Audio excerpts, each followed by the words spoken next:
Alors là, chapeau.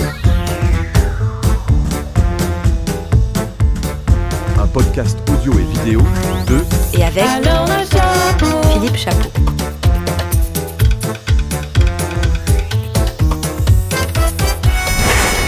Alors là, chapeau, bienvenue à tous et à toutes pour ce nouvel épisode où on va vous faire une démo. On aime bien faire les démos sur Alors là, chapeau, et j'ai la chance d'être avec Bruno Vitek et Michael Lévesque d'Isa Group. Bruno Vitek, on le présente plus et Michael non plus, mais on va quand même dire, voilà, Fanscore, Vitek Media. Salut Bruno, comment vas-tu ? Bien Philippe, ça va très bien. Je suis content d'être dans le podcast, voilà, avec Michael aussi. Voilà, ça fait du bien de se retrouver ensemble aujourd'hui. On va parler programmation musicale puisque Michael, tu es directeur des programmes d'Isa Group qui a plusieurs radios. Si tu peux nous rappeler quelle radio tu diriges sur la partie programmation musicale. Alors, il y a 5 radios dans le groupe ISA, Radio ISA, FC Radio, Radio numéro 1, Mix FM et N Radio. Et aujourd'hui, on va parler de 4 de ces 5 radios. Radio ISA, FC Radio, numéro 1 et Mix FM. N Radio est à part. C'est piloté autrement par une autre stratégie. Donc là, moi, je me concentre sur 4 radios. C'est déjà beaucoup.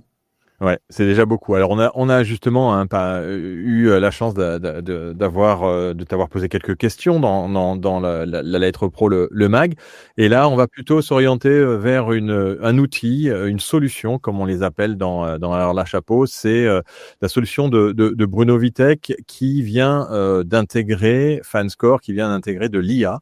On sait à quel point l'IA aujourd'hui fait parler d'elle. Et là, l'objectif, c'est pas bien entendu de remplacer le directeur des programmes, mais de l'augmenter. Bruno, est-ce que déjà tu peux nous présenter brièvement Fanscore, ce que tu fais, à quoi sert Fanscore aujourd'hui ? C'est une solution d'analyse musicale ?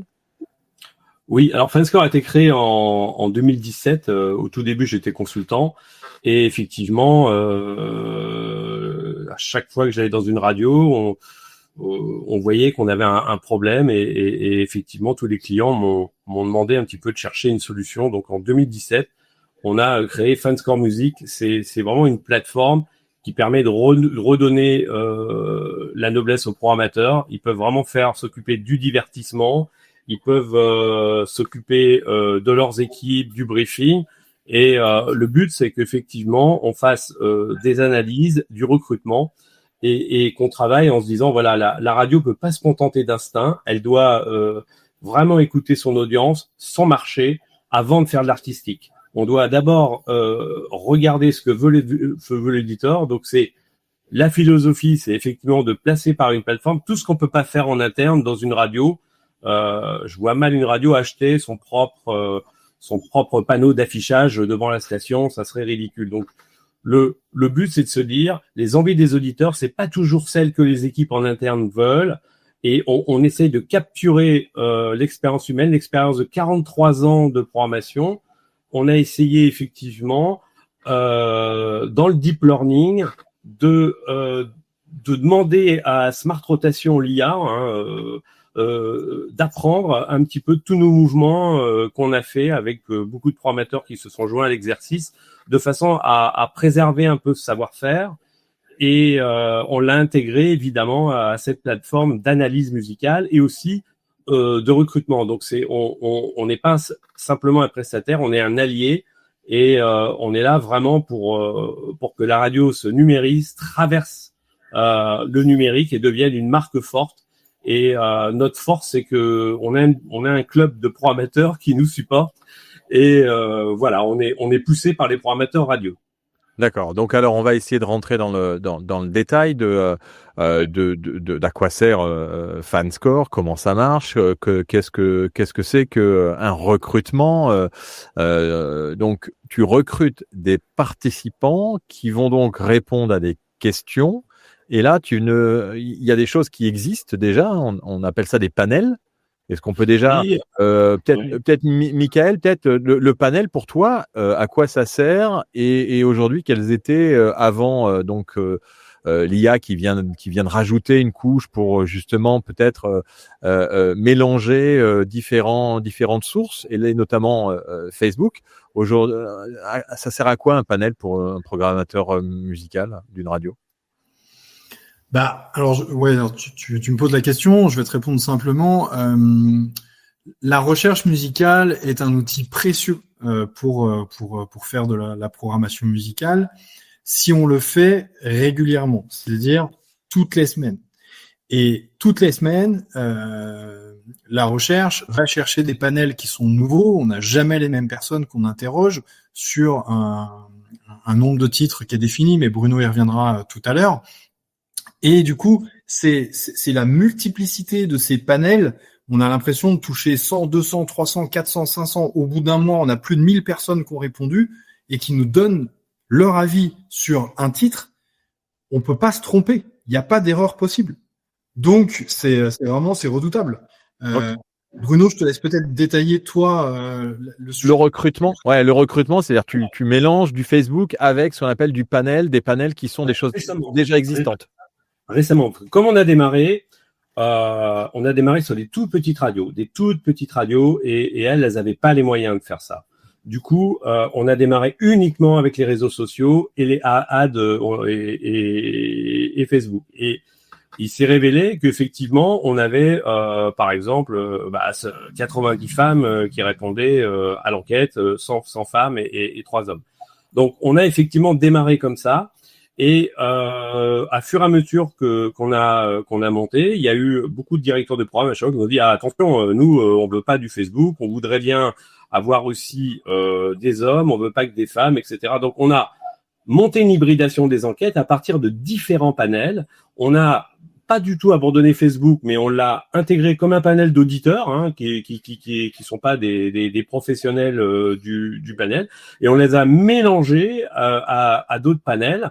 En se disant, voilà, on va qualifier ces répondants selon la duplication, selon les âges, selon les habitudes d'écoute qui sont posées, selon la localisation, et quand ils correspondent aux critères, on va les garder.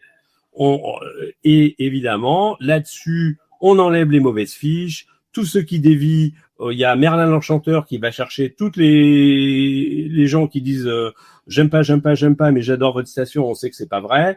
On fait une guerre incroyable et on en garde une petite partie qui fait que l'analyse, elle est claire, elle est effectivement très compétitive parce qu'elle tient compte du département, de la région, pas du national, de la région, et elle a une petite touche sur les réseaux sociaux pour aller chercher un peu les fans de la radio, ceux qui sont un petit peu plus fans. Du coup, ce mélange-là, il a une vraie valeur parce que il représente la marque, et le directeur des programmes se dit tiens, voilà, je vais pouvoir passer à ça, je vais pouvoir démarrer ça, je vais pouvoir retirer ça, et il observe aussi son concurrent. Si évidemment les auditeurs d'énergie adorent sa prog, il sait que c'est bon, il sait qu'il va se battre et il sait qu'il passera devant rapidement avec la recherche. Mais c'est vrai que on a un avantage, c'est le local. Tout ce qu'on fait, c'est local, départemental, régional. Et ça, tu peux donc l'avoir. Je pose une question de béotien, mais pourquoi Facebook et pas Spotify? Parce que Spotify, on n'a pas les datas? Alors, Facebook, non, c'est que Spotify fait pas de qualification, c'est pas vrai, il qualifie rien du tout, et il y a aucune norme. On n'aurait aucune norme de qualité, on sait pas qui est derrière. Facebook, on sait que c'est des auditeurs, mais ils ont aucune norme non plus. Il n'y a pas de norme de YouTube. Il n'y a pas de norme. YouTube, pareil, c'est pareil. Oui, avec beaucoup de robots en plus. Hein. Tu dois t'imaginer que voilà, et que derrière, on veut savoir qui est derrière. Donc rebond pour ceux qui connaissent pas ce que ça veut dire. Ça veut dire que c'est pas des vrais, ou c'est quoi le rebond? Le rebond pour moi, c'est des robots. Oui, c'est ça, c'est des bots.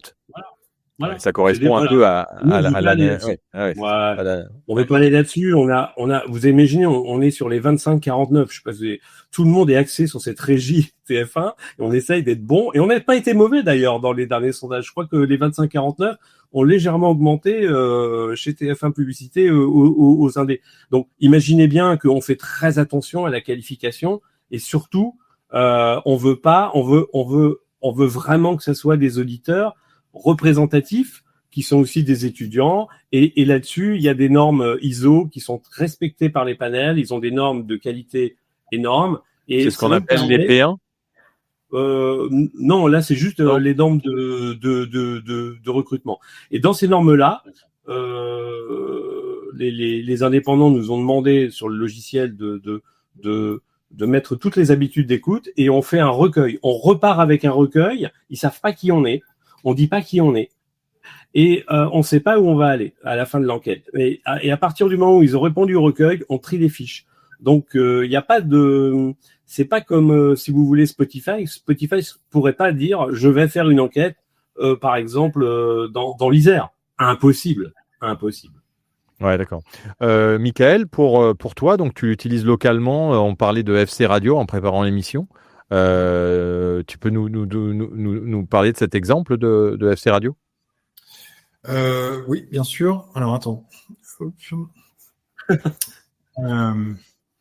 Donc, combien de radios tu as? Je sais plus. Je sais plus la radio. Bon, j'étais sur une autre enquête, donc ok. Bon, alors tu vois. Donc, est-ce que là vous voyez la page? Ouais, je te l'affiche. Hop, là voilà. Super. Donc là, on est sur la page, le dashboard d'FC Radio. Donc, on voit qu'il y a un panel de 80 personnes, mais peut-être que Bruno, ça tu pourrais mieux le détailler que moi. Oui. Un panel de 80 personnes, des hommes, des femmes. Alors attends, parce que je suis en train de revenir dans le je suis en train de revenir dans le voilà. Alors du coup, je suis en train de regarder dans l'écran. Oui, voilà. Ah oui, pour que tu vois ce qu'on affiche. Ouais, voilà. Donc oui, voilà. Alors là effectivement, on a 80 personnes. On a essayé de faire une équipe sur les 21-64 ans. Ils sont vraiment très intéressants parce que ils sont dans une localité qui est dans les paramètres réseaux sociaux. On a rentré les émetteurs, on a rentré le nombre de kilomètres autour des émetteurs et il y a l'IA de Facebook qui a travaillé un peu là-dessus. Et on a fait un petit complément chez les hommes là avec de l'access pour vraiment pour qu'il y ait une hybridation pour que ça puisse effectivement être plus divers. Donc là on a 80 personnes qui sont qualifiées. On est entre 80 et 100, ça dépend s'il y a des on estime que les résultats sont bons à partir du moment où ils sont de qualité. Parfois on en a 100, parfois on en a 90, parfois on en a 80, mais on se donne toujours un objectif de qualité. Donc là, on a entre 21 et 64 ans. Et je ne sais pas si vous pouvez descendre un petit peu plus bas mais on voit évidemment qu'on a été dans toute la zone de diffusion. Dans l'Ain, on a trouvé 33 personnes. Dans le Rhône-Alpes, 26 personnes, 12 personnes. Et on a 33% du panel qui a cité FC en radio favorite avec un concurrent qui est évidemment Chéri FM, Énergie, Scoop et Nostalgie. Donc on connaît. Donc ça, c'est des questions auxquelles les 88 panélistes ont répondu. Il y en avait plus, mais vous avez resserré après pour faire en sorte que ce soit pertinent. On a repris Philippe un recueil de 0. Ouais. Voilà. Est-ce que vous écoutez la radio?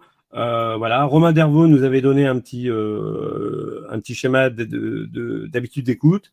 Et on a respecté ce petit schéma, tout ce petit recueil qui permet de savoir et s'ils franchissent pas ce recueil, on les garde pas. À partir où ils disent non, on n'écoute pas la radio et ce recueil, il est fait partout. C'est le même qui est fait en Facebook. On refait un recueil et c'est le même qui est fait en Access Panel. On refait le même recueil à chaque fois. On repart de 0.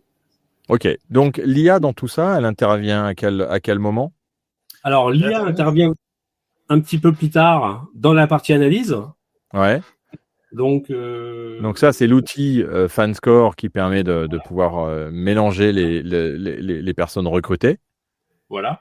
Alors, l'IA, à partir du moment où l'enquête est terminée, je peux peut-être vous... Vas-y, partage, ouais. Ouais, je peux peut-être vous partager, moi, du coup, voilà. Alors, je partage là. Vas-y, je peux. Là, on voit ton écran. Partage dans l'autre. Alors, Ouais. là, Voilà. je vais le partager. Voilà, c'est Et bon. je vais Smart rotation. Voilà, je vais le partager et je vais essayer de mettre un petit zoom, peut-être, ça sera mieux. Ouais. Et Bon, si tu peux passer en plein écran, ça serait top. voilà. Alors, on va faire ça. Voilà, et on va passer en plein Voilà, très écran. bien. Voilà. Nickel. Est-ce que là, vous voyez bien? Alors, fais un Bon. petit zoom en plus, et on est bon. Alors, on fait un petit zoom pour que ça soit vraiment carré. Poum, poum, poum. Ah, Voilà. voilà. Nickel. Donc, là, on retrouve évidemment une fois que la qualification est faite, on livre les résultats et on redonne évidemment, par exemple, à Michael, Ordinary, il y a une passion, il y a eu de 95, 21% ont déclaré qu'on le passait trop, 2%, etc. Et c'est inclus dans la note. Hein. C'est-à-dire que tout ce qui est fait, c'est que dans la notation, il y a des indications, mais toutes ces indications, le j'aime pas, le connais pas, c'est inclus dans la note de manière à ce que, effectivement, on aille très très vite et on puisse faire pratiquement une playlist à la main en se disant, ben voilà, c'est quoi le hit de la semaine prochaine? Vaut mieux jouer K-pop Demon parce que l'IA se dit, bah c'est un petit peu moins usé, c'est un petit peu plus récent, ça a du potentiel. L'IA essaye toujours de reprendre ce que nous on fait en termes de programmateurs, de créer du mouvement.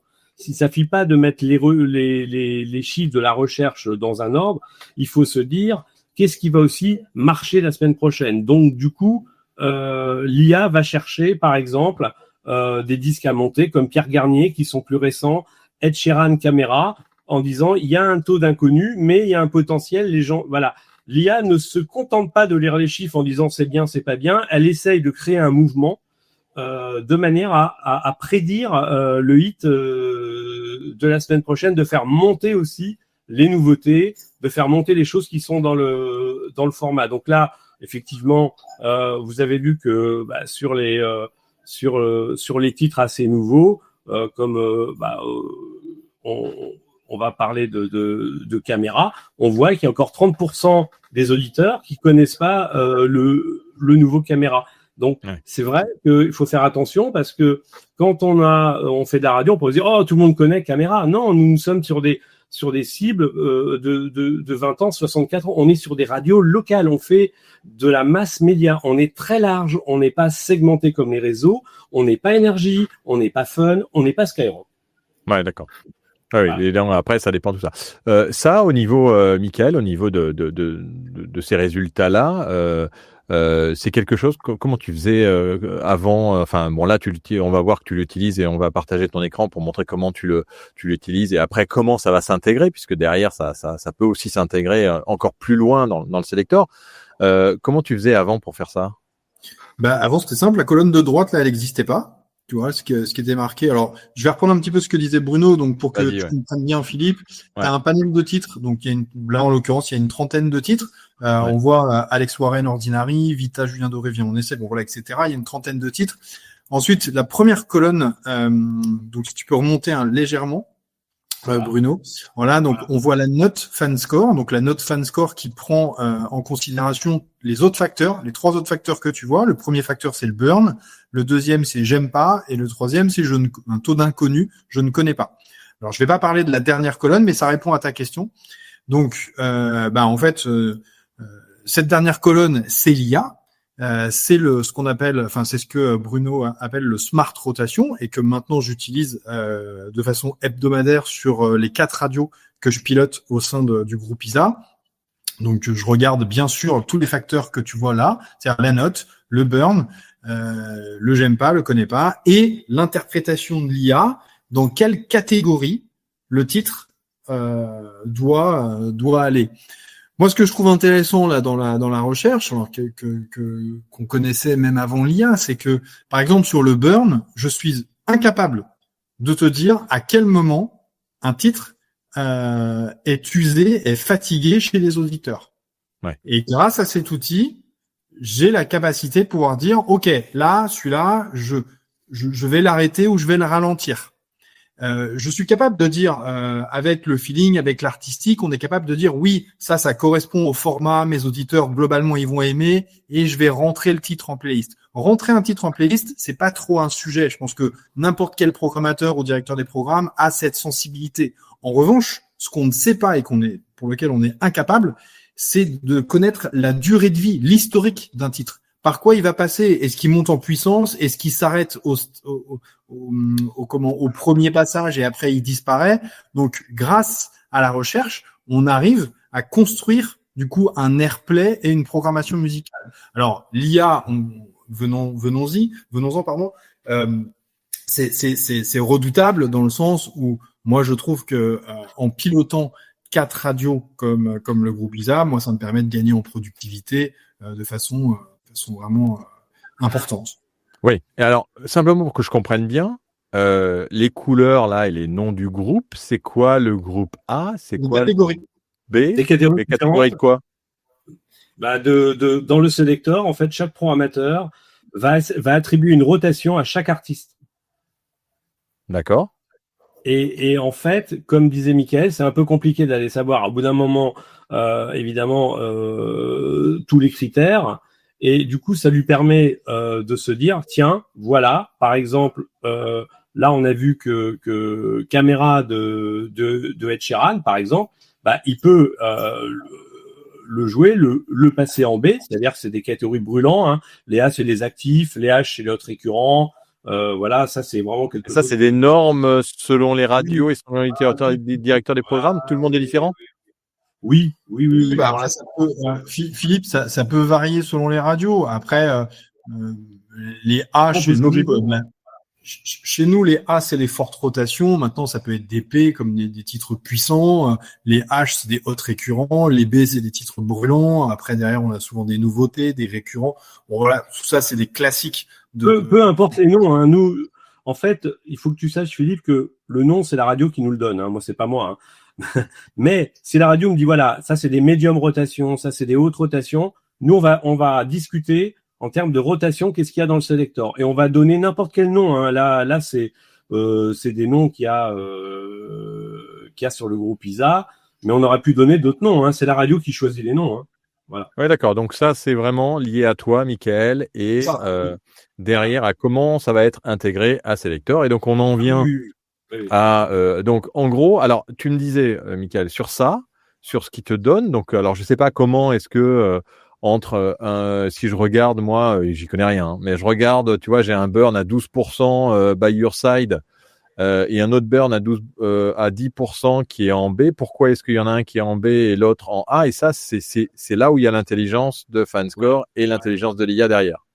Voilà. Bah, là, c'est assez simple. Alors, c'est une vieille enquête. En revanche, c'est une vieille enquête, donc je suppose que le Pierre Garnier est assez frais. Il vient tout juste de sortir. Donc, du coup, l'IA a dû estimer qu'il était le timing, en tout cas, était bon pour pousser le Léonie avec 12%. Ils ont le même burn, hein, 12%. Mais Léonie est un peu plus vieux, donc il se dit, OK, on y va maintenant, on le pousse. C'est le moment où il faut y aller. Pierre Garnier, c'est tellement frais qu'on va attendre un petit peu. D'ailleurs, on voit que le taux d'inconnu le connaît pas, il est légèrement supérieur. Tu vois, tu as 18% sur Pierre Garnier, qui est pourtant super exposé par les médias que tu connais, et Léonie, qui est beaucoup moins exposé. Malgré tout, tu as un burn, tu as un taux d'inconnu qui est plus faible. Donc, c'est juste par rapport à la durée de vie du morceau. Il vient d'arriver, le Pierre Garnier, à ce moment-là. Donc, on se dit que, OK, c'est pas l'urgence de l'exploser en forte rotation, il va monter, c'est sûr, en A. La semaine prochaine, il y était certainement. Donc toi, sur ce scoring-là que tu as de Smart Rotation qui est augmenté par l'IA, tu utilises pas la totalité de ces trucs. Après, tu fais une analyse, toi, manuelle aussi, et tu m'as dit, tu gardes à peu près 80% et tu retravailles 20%. Donc sur 4 radios, ça te fait gagner un temps colossal. Là où sur une seule radio, c'est peut-être un peu limite mais ça peut être quand même utile. Ça répond aussi à la question que tu me posais tout à l'heure. Tu me disais comment on faisait avant. Avant, la colonne de droite, donc, comme je te disais, elle n'existait pas. Et c'était nous, en qualité de programmateurs, qui estimions, selon les mêmes critères, la note, le burn, j'aime pas, connais pas. On estimait et on se disait, voilà, c'est là où le titre, on pense qu'il est le mieux. L'IA fait exactement le même travail que nous. Sauf que sur ce travail, moi, je considère que j'ai une légère touche qui est très personnelle et artistique à apporter. Donc parfois, c'est vraiment, c'est les discussions. On est autour d'une table, moi, je suis présent, mais il y a des programmateurs aussi, et vraiment, on échange, tout simplement. Là, tu vois, quand tu poses la question sur le taux de burn entre Léonie et Pierre Garnier, il y a 12%. Bon, il y a d'autres facteurs. Bon, voilà, Ouais. Oui, heureusement qu'on laisse pas tout quand même à la décision de la machine et que on a encore une action manuelle à faire. Donc ça derrière, il y a d'autres choses que tu veux voir par rapport à cet outil Smart Rotation, Bruno, où on peut voir comment est-ce que derrière on va intégrer ça, puisque c'est les radios qui testent les titres. Hein. Elles nous envoient les titres. Hein. Nous, on n'intervient pas du tout. Donc, t'imagines bien. Oui, c'est pas toi qui propose les titres. Voilà. Et que derrière, il y a un travail d'enchaînement à faire avec le sélecteur et que nous, le but, c'est que le directeur des programmes, il revienne au divertissement, il revienne à l'artistique. C'est ce qui a fait le succès de la FM, ne l'oubliez pas. C'est les grands directeurs artistiques qui n'avaient pas ces outils-là, d'ailleurs, les pauvres, parce que souvent, ça leur manquait. Maintenant qu'ils existent, qu'ils sont en numérique, parce qu'avant, on les avait par téléphone, souvenez-vous, c'était par cassette. Donc, on les a fait, je crois, à beaucoup moins cher.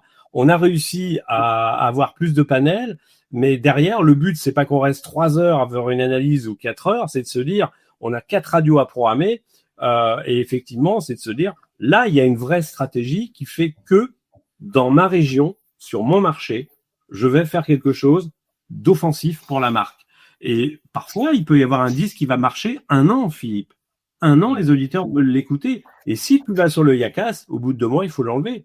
Donc, souvent, la plupart des radios recopient les autres radios, parce que c'est gratuit, le Yakas, elle regarde, elle recopie. Et nous, on propose de dire, tenons compte du marché local et ne tenons pas compte de l'airplay national. C'est-à-dire que, évidemment, c'est très difficile de se dire, on va rester focus, parce que parfois, les auditeurs, pour certains titres, veulent l'entendre sur la radio parce qu'ils passent plus sur les autres. Et effectivement, il va y avoir des choses qui fait que la marque va devenir forte parce qu'il y a des repères importants qui vont être choisis par des auditeurs qui savent pas que c'est la radio qui les a contactés. Donc c'est vrai que moi je trouve que c'est intéressant de voir que finalement quand on voit les notes là sur ça, la musique garde une grande passion et les auditeurs ont l'air fidèles quand même aux radios musicales à partir du moment où effectivement il y a une fraîcheur et qu'il y a une vraie programmation toutes les semaines.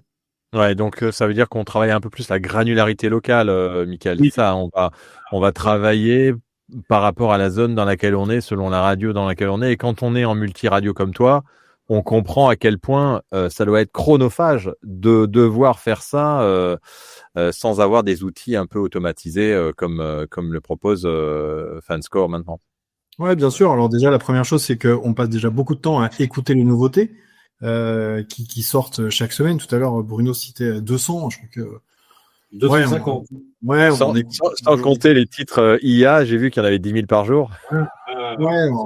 Alors, on n'est pas encore là-dessus. Après, moi, j'aurais pas la prétention de dire que j'écoute 250 titres par semaine. Maintenant, j'écoute peut-être quand même entre 50 et 100 titres par semaine qui sont déjà, selon les formats, qui sont déjà un petit peu sélectionnés. Donc déjà, ça prend pas mal de temps. On a l'IACAS comme outil, mais évidemment, comme le disait Bruno, ça suffit pas. Il y a l'aspect local qui est vraiment préservé par la recherche musicale et notamment Fanscore. Moi, ce sur quoi je voulais revenir aussi, c'est alors la méthode, c'est que c'est nous en tant que radio qui envoyons à la recherche la trentaine ou quarantaine de titres qu'on teste. Ça, c'est pour respecter nos formats. Bon, tout à l'heure, tu prenais l'exemple de Radio Isa, qui est un format plutôt généraliste musical. On a grosso modo 25% de chaque soundcode qui sont représentés, de la pop, du rock, de la dance, du latino. Bon, voilà. Là, on est quand même sur des soundcodes qui sont très mainstream, très consommés, très populaires. Donc Soundcode, on va quand même expliquer Soundcode ce que c'est, parce que c'est quand même propre à Selector, pas propre à tous les outils. C'est le scoring, c'est un scoring, c'est ça? Ouais. Non. C'est les data, Non, mais c'est une texture musicale. C'est une texture musicale, texture. texture c'est musicale. le format musical. Là, on va dire qu'Alex Warren, c'est de la pop. DJ Antoine, c'est de la dance. C'est ça, c'est le type de musique que c'est. Pierre Garnier, c'est de la variété française. Ouais. C'est ça. Et concernant, tu vois, Radio Isa, donc là, on est vraiment sur à peu près 25% de chaque soundcode. C'est nous qui envoyons à Bruno la liste des titres qui sont testés, et ensuite, le panel répond sur ce qu'il veut plus ou moins écouter. Et ensuite, notre travail, c'est d'interpréter le maximum possible la lecture de l'IA. Comme je te l'ai dit, me concernant, c'est du 80-20%. Je me réserve une petite appréciation personnelle. Ensuite, les personnes qui sont en charge de la programmation musicale, mettent les titres dans les bonnes catégories. Donc là, on est en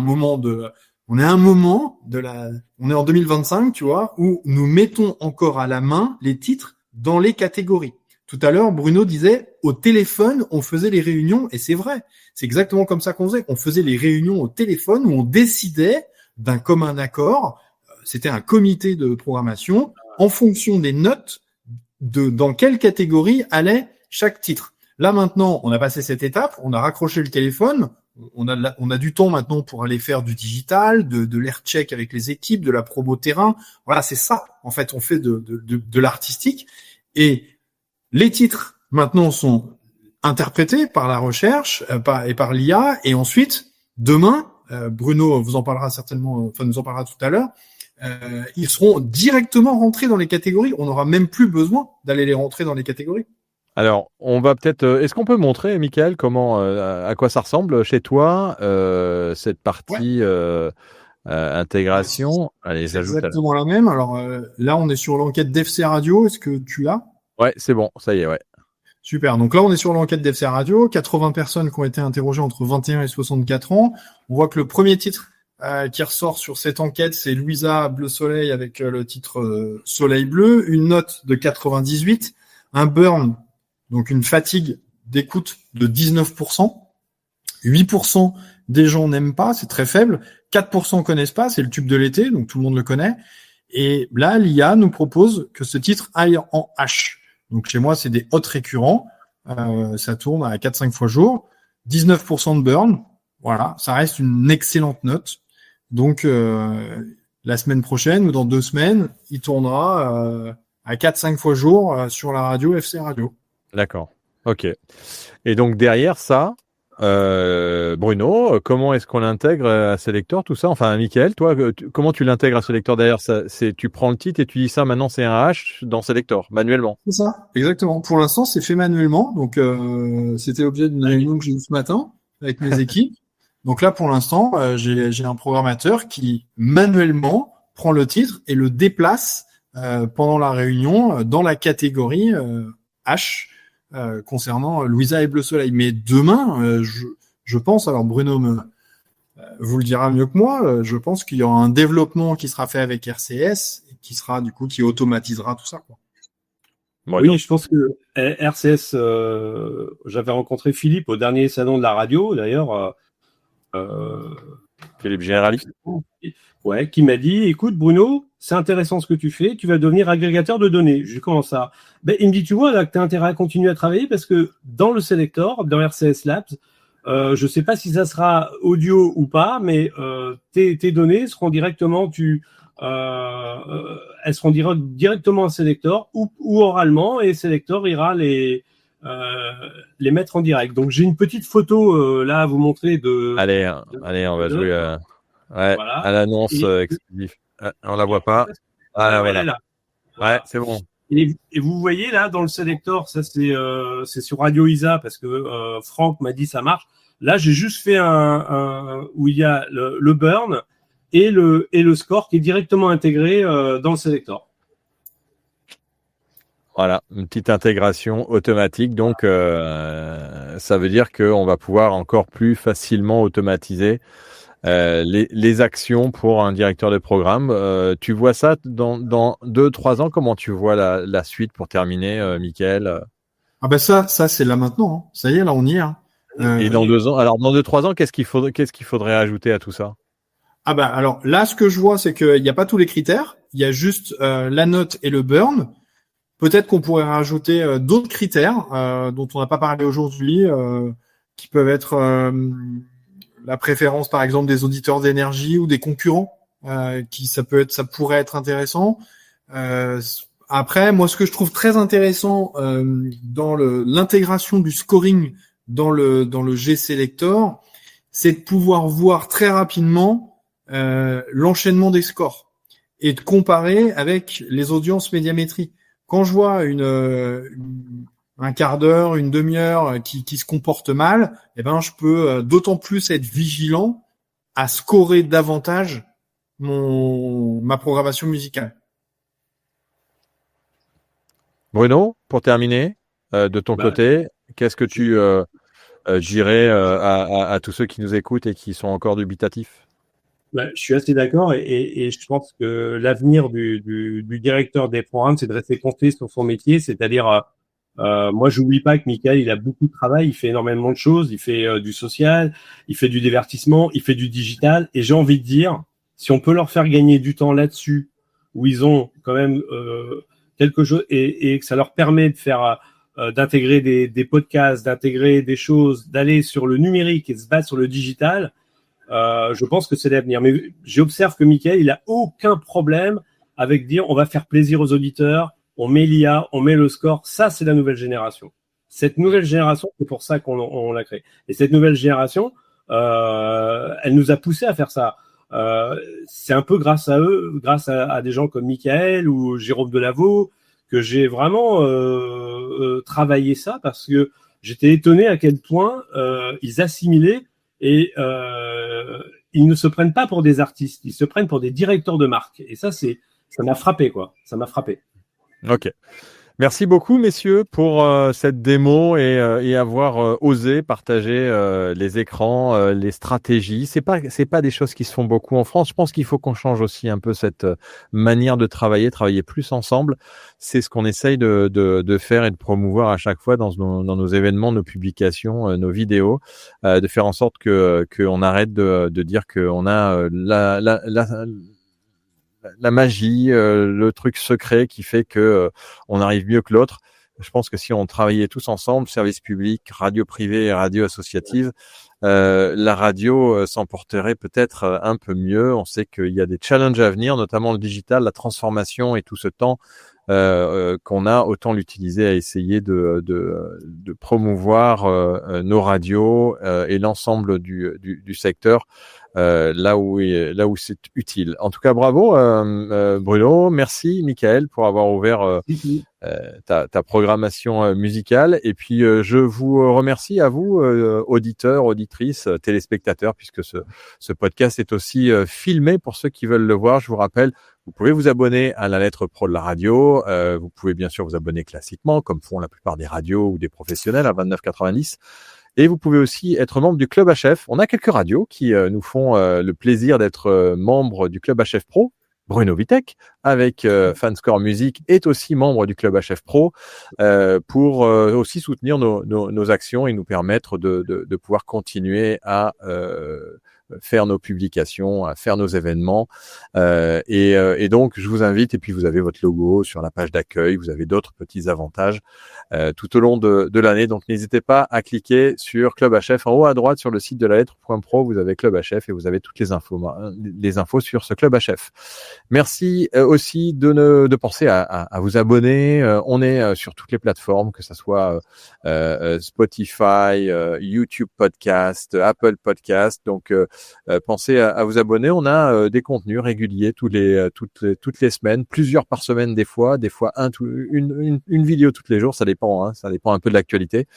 Donc n'hésitez pas, et puis on se retrouve très bientôt pour le Paris Radio Show, où on va essayer aussi de challenger un peu toutes ces radios et de passer à l'action. C'est la thématique du Paris Radio Show, audio action. Merci Michael, merci Bruno. À très bientôt. À très bientôt. Au revoir. Alors là, chapeau. Un podcast audio et vidéo de et avec